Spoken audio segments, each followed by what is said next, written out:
ماما آپ کیوں رو رہی ہیں؟ مکرم نے ماں سے وہی سوال کیا جو وہ دن میں کئی بار کرتا تھا۔ وہ کیوں روتی تھی یہ وہ نہیں جانتا تھا۔ اس نے ہمیشہ اپنی ماں کی آنکھوں کے کناروں کو بھیگے ہوئے ہی دیکھا تھا۔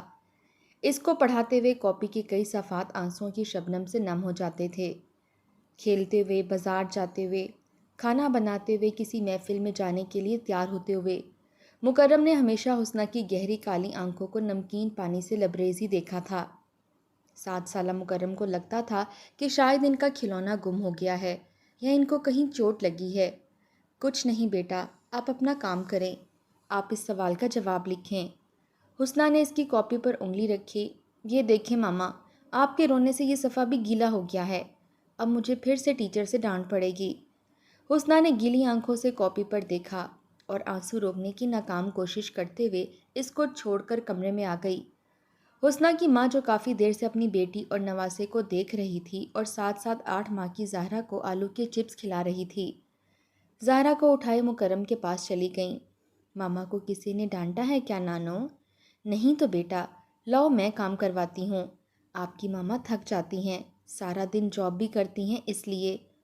حسنہ کی ماں آمنہ نے زہرا کو واکر میں بٹھا کر اس کی کاپی اپنی طرف کھسکائی اور اس کو کام کروانے لگیں۔ وہ پرائیویٹ اسکول میں بطور استانی کام کرتی تھی۔ اسکول اچھا تھا، اس لیے تنخواہ بھی اچھی تھی۔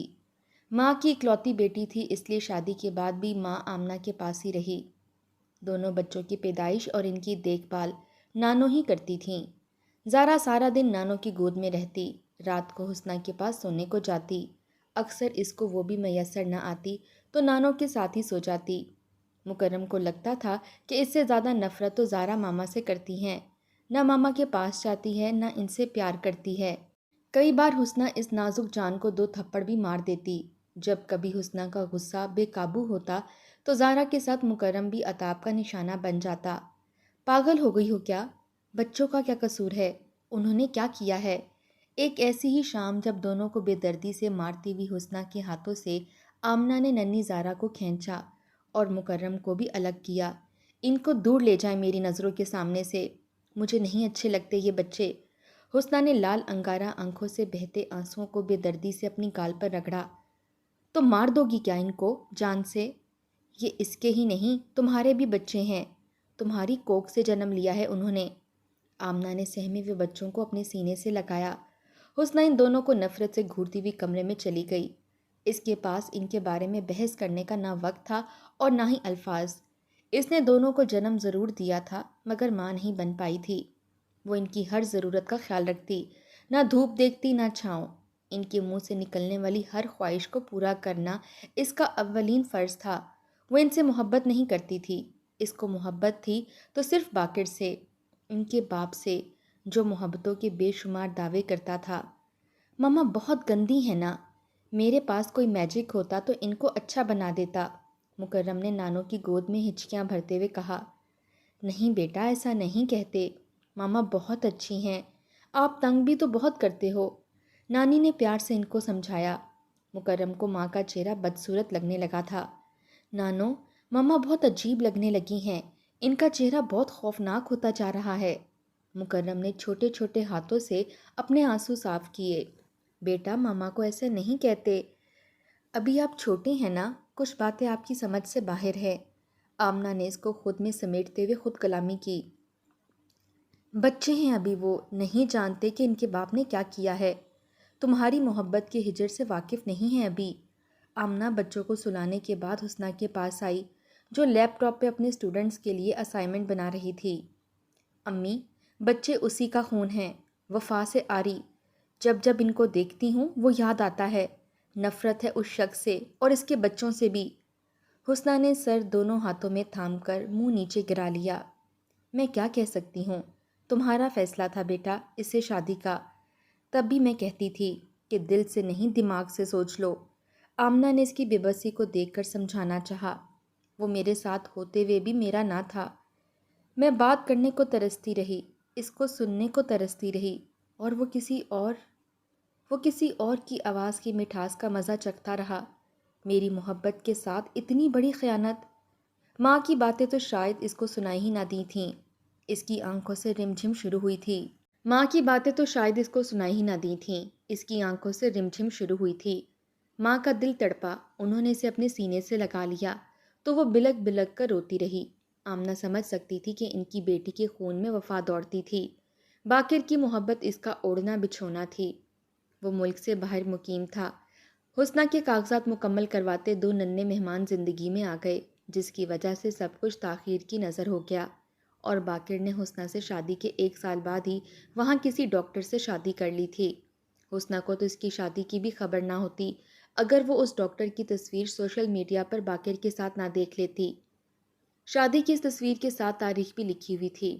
اس دن بہت کہرام مچا تھا۔ آمنہ ہی جانتی تھی کہ کیسے انہوں نے بیٹی کے ہاتھ سے چاقو چھینا تھا، جو اپنے ساتھ ساتھ بچوں کو بھی مار ڈالنے کے ڈر پر تھی۔ زہرا ابھی چند دن کی ہی تھی۔ میں تمہاری شکل بھی دیکھنا گوارا نہیں کرتی، آئندہ یہاں فون نہ کرنا۔ باقر کا فون آتے ہی اس نے چیخ چیخ کر کہا تھا، کیا ہوا؟ کچھ بتاؤ گی یا بس چیختی رہو گی؟ باقر نے فون کی دوسری طرف سے کہا، خود وہاں شادی کر کے اپنی زندگی کو جنت بنا لیا تم نے، اب مجھ سے پوچھ رہے ہو کہ کیا ہوا ہے؟ مجھے سلگنے کے لیے چھوڑ رکھا ہے تم نے۔ کہاں کمی دیکھی تھی میری محبت میں جو تم نے شادی رچا لی؟ وہ دھاڑی تھی، روئی تھی، کرلائی تھی۔ اس کا جسم غصے کی شدت سے کانپ اٹھا تھا۔ ننھا مکرم پاس کھڑا سن رہا تھا۔ وہ ماں کی چیخوں سے سہم گیا۔ دیکھو تمہیں کوئی غلط فہمی ہوئی ہے، ایسا کچھ نہیں ہے۔ تمہاری محبت کو میں نہیں بھولا یار، ایسے مت رو، پلیز بچے سن رہے ہوں گے، کیا اثر پڑے گا ان پر؟ باقر نے منت سماجت کرنا شروع کر دی۔ آمنہ بھی دروازے کے ساتھ لگی سن رہی تھی۔ یہی اثر پڑے گا کہ کتنا بڑا فراڈ ہے ان کا باپ، جو ماں کو دھوکے میں ڈس گیا۔ اپنے بچوں کو بھی لے جاؤ یہاں سے، آزاد کر دو مجھے، میں اور نہیں سہ سکتی۔ اس نے آنسو روکتے ہوئے بے دلی سے کہا۔ دیکھو میری بات سنو، باقر نے کہا۔ کس سے بات کر رہے ہو باقر؟ باقر کے فون سے اس کی بات کاٹتی نسوانی آواز حسنہ کے کانوں سے ٹکرائی تھی، جیسے وہ بہت قریب آ کر بیٹھی ہو۔ کسی سے نہیں، تم چلو میں ابھی آتا ہوں۔ باقر نے یہ کہتے ہوئے فون بند کرنا چاہا، لیکن وہ شاید ایسا نہیں چاہتی تھی۔ باقر، تمہیں پتہ بھی ہے کہ ہمارے گھر میں کچھ دن تک ننھا مہمان آنے والا ہے، تو کیوں تم نے اتنی ٹینشن پالی ہوئی ہے؟ چھوڑ دو نا۔ اس نے بہت نزاکت سے حسنہ کو بتا کر باقر سے کہا۔ حسنہ فون بند کرنے کے بعد زور سے چلائی، کیا ہوا ماما؟ مکرم سہما سہما حسنہ کے پاس آیا۔ مر گیا ہے تمہارا باپ آج۔ مکرم ماں سے چمٹ گیا۔ وہ اب تمہارا اور زہرا کا باپ نہیں ہے۔ اس نے مکرم کو خود سے لپیٹ لیا۔ مگر کیوں ماما؟ کیونکہ اس نے دوسری شادی کر لی ہے، اس کے اور بھی بچے ہیں۔ پر پاپا نے ایسا کیوں کیا؟ وہ اب تمہارا پاپا نہیں ہے۔ میں کبھی اس شخص کا ذکر اس گھر میں سننا نہیں چاہتی۔ اس نے مکرم کو ایک طرف کیا اور ماں کو دیکھتے ہوئے واش روم میں جا گھسی۔ آمنہ نے حیرت میں ڈوبے مکرم کو دیکھا، جو ان کو بے بسی سے دیکھ رہا تھا۔ حسنہ نے خود پر برداشت کا پل باندھا اور منہ دھو کر نکل آئی۔ بچے اس کے تھے اور وہ کسی کو نہیں دے گی۔ اس آخری خیال کے ساتھ اس نے آنکھیں بند کر لیں۔ زندگی کے کچھ پہلو ناسور بن جاتے ہیں، جب بھی کھریدو تازہ خون رسنے لگتا ہے۔ کچھ سال تو باقر نے حسنہ کو کال کرنے کی کوشش کی۔ جب اس کو کامیابی نہ ملی تو 2 بار پاکستان بھی ملنے آیا۔ حسنہ اپنا مکان تبدیل کر چکی تھی۔ اس نے اسکول سے پتہ معلوم کرنے کی کوشش کی، جو اس کے منع کرنے پر اسکول والوں نے نہ دیا۔ وہ واپس مایوس اور ناکام لوٹ گیا۔ اسکول سے پتہ چلا تھا کہ وہ آیا تھا۔ اس کی یہی سزا ہے، میں کبھی اس کو اپنی اور اپنے بچوں کی شکل نہیں دکھاؤں گی۔ وہ ہمیشہ ترسے گا ان بچوں کو۔ ماں کو شوہر کی آمد کا بتاتے ہوئے اس نے رندھے ہوئے لہجے میں کہا۔ مکرم 20 سال کا ہو چکا تھا۔ وہ اس کی آنکھوں کا نور تھا۔ زہرا کو وہ اپنا غرور کہتی تھی۔ اس کی دن رات کی مشقت سے بچے پڑھ رہے تھے، وہ سمجھدار ہو گئے تھے۔ کیا ہوتا اگر تمہاری امی تھوڑا سمجھوتا کر لیتیں تو آج تم بھی کینیڈین نیشنل ہوتے۔ کالج میں مکرم کے دوست نے اس کی آپ بیتی سن کر اس سے کہا، ہاں کہہ تو تم ٹھیک رہے ہو، تب میں بہت چھوٹا تھا، کچھ کر نہیں سکتا تھا۔ لوگ ترستے ہیں باہر جانے کو، اور تمہارے تو پاپا رہتے ہی وہاں ہیں۔ ہو سکتا ہے انہوں نے تم لوگوں کو بلانے کے لیے ہی دوسری شادی کی ہو۔ دوست نے جو کہا وہ سب باتیں ٹھیک مانتا گیا۔ ابالی عمر ہوتی ہے اور ایسی ہی ہوتی ہے وہ، دوستوں کے منہ سے سن کر انہی کی طرح سوچنے والی۔ وہ بھی ایسا ہی سوچنے لگا۔ جب تک حسنہ نے منہ بند کروائے رکھا، سب ٹھیک چلتا رہا۔ اور جیسے ہی بچوں نے پنکھ نکالے اڑنے کو پر تولنے لگے۔ سوچوں کا بھنور لیے مکرم کئی دن ایسے ہی اکھڑا اکھڑا سا رہنے لگا۔ ہر چیز پر اہوزاری اور ناشکری حسنہ کو کھلنے لگی تو ایک شام اس کو لے بیٹھی۔ کیا بات ہے مکرم، آج کل تم بہت عجیب و غریب باتیں کرنے لگے ہو۔ میں سب کچھ پورا کرنے کی کوشش کرتی ہوں، اگر تم بھی ایسے کرو گے تو میں ٹوٹ جاؤں گی بیٹا۔ ماما، آپ کو پاپا کے ساتھ ایسا نہیں کرنا چاہیے تھا۔ کیسے نہیں کرنا چاہیے تھا؟ یہ تم مجھے اب کیوں بتا رہے ہو کہ کیا کرنا چاہیے تھا اور کیا نہیں کرنا چاہیے تھا؟ غصے میں وہ آپے سے باہر ہوتی جا رہی تھی، اور اگر بات باقر سے متعلق ہوتی تو اس کی دھاڑ میں دکھ نمایاں ہو جاتا تھا۔ آنسوؤں کا گولا اس کے حلق میں پھنسا۔ مکرم نے انجانے میں ناسور کو کھرید ڈالا تھا۔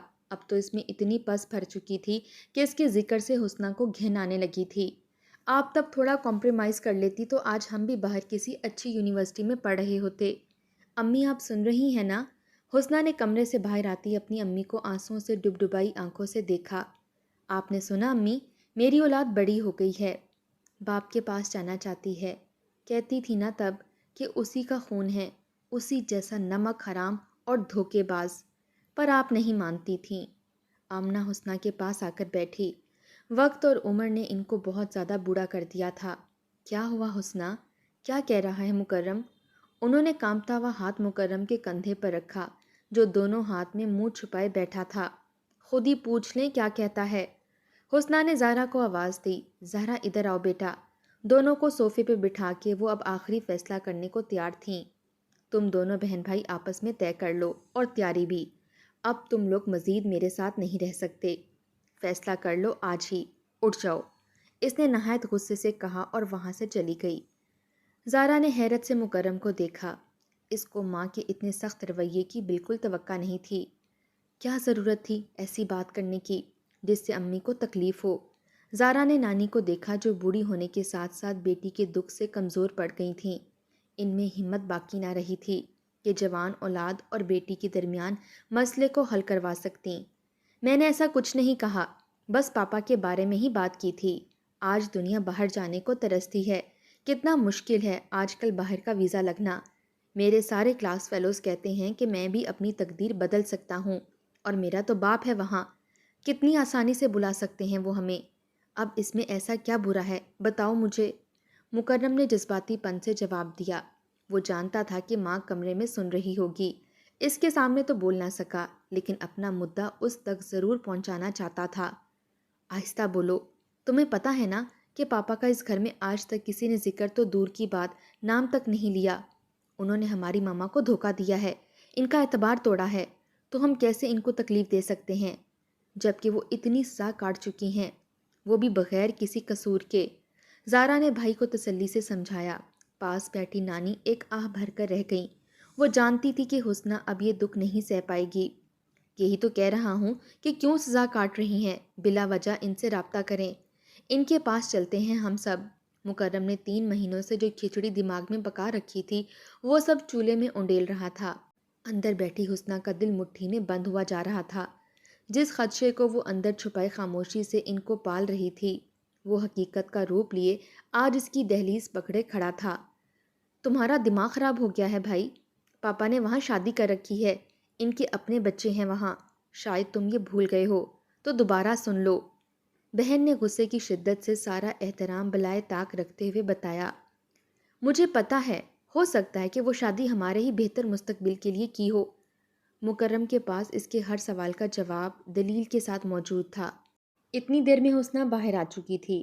زہرا اسے کہو کہ اپنا سامان اٹھائے اور چلا جائے یہاں سے، آج سے یہ بھی اپنے باپ کی طرح میرے لیے اجنبی بن چکا ہے، اب تم مجھے اس گھر میں نظر نہ آؤ، جاؤ یہاں سے، نکل جاؤ۔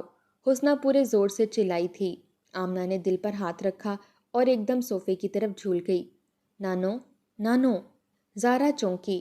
نانو کے ساتھ بیٹھی وہ ایک دم چیخی۔ سبھی اس اچانک صورتحال پر بکھلا گئے تھے۔ ماما مجھے معاف کر دیں، میرا مطلب ہرگز آپ کا دل دکھانا نہیں تھا۔ حسنہ ہسپتال کی گیلری میں بینچ پر بیٹھی ہوئی تھی، دیوار کے ساتھ اپنا سر لگائے بے بسی سے آنسوؤں کو اپنے اندر گراتی ہوئی۔ وہ صدیوں کی تھکی ہوئی لگ رہی تھی۔ ماں نے کہاں کہاں اس کا ساتھ نہ دیا تھا۔ اس کی ماں آمنہ اس کی چھاؤں تھی، جس کے سائے میں اس نے جلتی ہوئی زندگی گزارتی تھی۔ حسنہ مکرم کی آواز پر سیدھی ہو بیٹھی۔ وہ حسنہ کی گود میں رکھے دونوں ہاتھ اپنے ہاتھوں میں لیے بوسہ دینے لگا۔ زارا بھی اپنے ہاتھ میں تسبیح پڑھنے میں مصروف تھی۔ اس کی تو نانی میں جان تھی۔ اس نے نانی کو ماں سے بڑھ کر شفیق پایا تھا۔ حسنہ نے اپنے ہاتھ مکرم کے ہاتھوں سے نرمی سے چھڑائے۔ میں امی کی گود میں تھی جب ابو دنیا سے چل بسے۔ انہوں نے بڑی محنت سے پالا۔ میں یونیورسٹی میں گئی تو تمہارے پاپا سے ملاقات ہو گئی۔ وہ مجھ سے سینئر تھے۔ تب پتہ چلا مرد کا سایہ کیا ہوتا ہے۔ اس کے سہارے سے عورت کتنی مضبوط ہو جاتی ہے۔ تمہارے پاپا نے میرے ہر کام میں آسانی شروع کر دی۔ تعلیم مکمل ہوتے ہی انہوں نے مجھے شادی کا پیغام بھیجا۔ امی نے مجھے اس پر ہاں کرنے کی بجائے غور کرنے کا کہا، لیکن میں تمہاری طرح جوانی اور جذبات میں بہہ گئی اور اس رشتے کو قبول کر لیا۔ تمہارے پاپا کے گھر والوں میں سے کوئی نہ مانا اور ہماری شادی بہت سادگی سے ہوئی۔ انہیں باہر ایک نوکری کی آفر ہوئی اور وہ چلے گئے۔ ان کے جانے کے 6 ماہ بعد تم پیدا ہوئے۔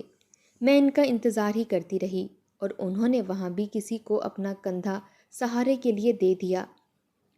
اس کی محبت آکاش پیل کی طرح میرے خون کو اندر ہی اندر چوستی رہی، مجھے بناتی رہی، میرے اندر سرایت کرتی رہی۔